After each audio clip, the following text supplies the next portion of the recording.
रंगभूमीला मुळात काही एक सेंट्रल सबसिडी काहीच नसल्या कारणानं ते धड प्रोफेशनल नाही आणि धड हौशी नाही, असं मध्ये कुठेतरी आपली दुभंगलेली गेलेली आहे. कॅम्पसवर म्हणजे काही राजकारणच चालतंय आणि त्या राजकारणातनं काहीतरी एक देशाची उलथापालथ होईल असं काही समजू नये.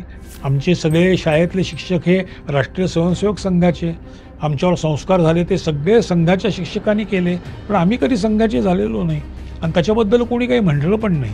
2014च्या नंतर भारतातलं वातावरण बदलत गेलेलं दिसलं.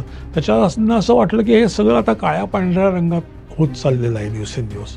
वैचारिक उदारमतवाद आपण नाही रुजवू शकलो. ते खटकतं. बाकीचं सगळं चकचकीत दिसतंय. एंटरटेनमेंट इंडस्ट्रीसाठी अशी मध्यवर्ती संस्था तुमच्याकडे कुठली नाही. नॅशनल स्कूल ऑफ ड्रामाच आहे अजून 70 वर्षापूर्वीची काढलेली.